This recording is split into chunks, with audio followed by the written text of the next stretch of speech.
নমস্কার, ইনভেস্ট আইডিয়াতে সকলকে স্বাগত। আজ আমি আলোচনা করব কিভাবে কোনো কোম্পানির প্রফিট অ্যান্ড লস স্টেটমেন্ট পড়বেন। আপনারা যারা শেয়ার বাজারে আছেন এবং শেয়ার বাজার থেকে অর্থ উপার্জন করতে চান, তাদের অবশ্যই কোম্পানির প্রফিট অ্যান্ড লস স্টেটমেন্ট পড়া জানতে হবে। না হলে আপনি শেয়ার বাজার থেকে কখনোই অর্থ উপার্জন করতে পারবেন না। কারণ প্রফিট অ্যান্ড লস স্টেটমেন্ট কোম্পানির পারফরমেন্স বিচার করে। তাহলে কিভাবে আপনি কোনো কোম্পানির প্রফিট অ্যান্ড লস স্টেটমেন্ট পড়বেন, চলুন দেখে নেওয়া যাক। আমি এখানে স্কিনার ওয়েবসাইটে এসেছি এবং এটা হলো ক্যাম্পাস অ্যাক্টিভওয়্যার কোম্পানির প্রফিট অ্যান্ড লস স্টেটমেন্ট। এখানে একটু বলে রাখি, ক্যাম্পাস কোম্পানিটা জুতোর বিজনেস করে, মানে তারা জুতো তৈরি করে এবং সেই জুতোকে তারা অনলাইন এবং অফলাইন বিক্রি করে। এবার এখানে দেখুন প্রফিট অ্যান্ড লস স্টেটমেন্টের প্রথমে আসছে সেলস বা রেভিনিউ। এখান থেকে আপনি জানতে পারবেন যে কোম্পানি এই বছরে মোট কত টাকার জুতো বিক্রি করেছে। এবং এখানে আপনি দেখতে পাচ্ছেন মার্চ 2024-এ কোম্পানি 1448 কোটি টাকার জুতো বিক্রি করেছে।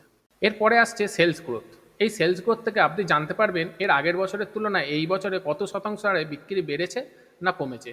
যদি এখানে পজিটিভ আছে তাহলে বিক্রি বৃদ্ধি পেয়েছে, আর যদি নেগেটিভ আছে তাহলে আগের বছরের তুলনায় বিক্রি কমেছে। এখানে দেখুন সেলস গ্রোথ -2.42%, অতএব এখানে আগের বছরের তুলনায় এই বছরে বিক্রি কমেছে 2.42%। এরপরে হলো এক্সপেন্স বা খরচ। এখানে দেখুন খরচের মধ্যে রয়েছে 3-4 রকমের খরচ। দেখুন মার্চ 2024 সালে মোট খরচের পরিমাণ 1237 কোটি টাকা। এখানে খরচের মধ্যে প্রথম হলো মেটেরিয়াল কস্ট, মানে এখানে কাঁচামাল কত টাকা লেগেছে। যেমন এই কোম্পানিটি হলো জুতোর কোম্পানি, অতএব জুতো তৈরি করতে কত টাকা চামড়া লেগেছে এটাই এখানে বোঝাচ্ছে। এখানে মেটেরিয়াল কস্ট লেগেছে 48.02%। এটাকে আপনাকে একটু ক্যালকুলেট করে নিতে হবে, তাহলে কত টাকা সেটা বেরিয়ে যাবে। কিভাবে ক্যালকুলেট করবেন দেখুন, total sale multiplied by material cost percent.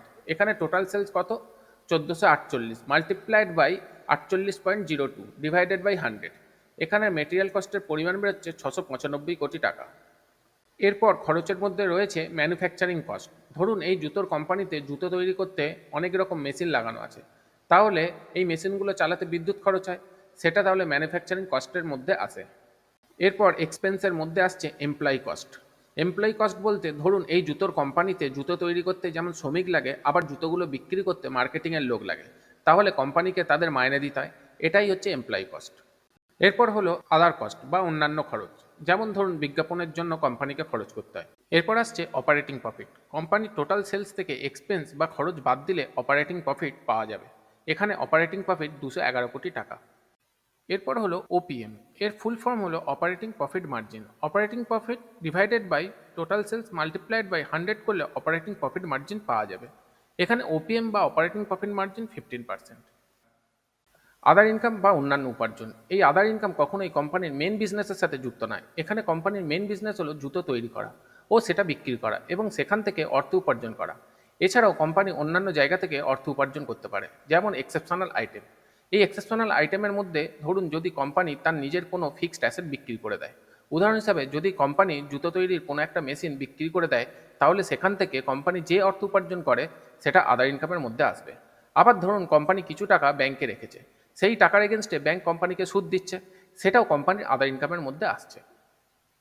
P&L স্টেটমেন্টের মধ্যে এর পরে হচ্ছে ইন্টারেস্ট। এখানে ইন্টারেস্ট বলতে যদি কোম্পানি তার বিজনেসের জন্য ব্যাংক থেকে টাকা লোন নেয়, তাহলে কোম্পানিকে সেই লোনের এগেনস্টে সুদ দিতে হবে, সেই সুদই এখানে ইন্টারেস্ট হিসেবে দেখানো হচ্ছে। এখানে কোম্পানি মার্চ 2024-এ 23 কোটি টাকা ইন্টারেস্ট পে করেছে। এরপর হলো ডেপ্রিসিয়েশন। ধরুন কোম্পানি জুতো সেলাইয়ের জন্য একটা মেশিন কিনেছে, সেই মেশিনটির দাম হচ্ছে 10,000 টাকা এবং মেশিনটা কাজ করবে 5 বছর, তারপর তার এফিসিয়েন্সি কমে যাবে, তাহলে প্রতি বছর মেশিনের ভ্যালু কমছে।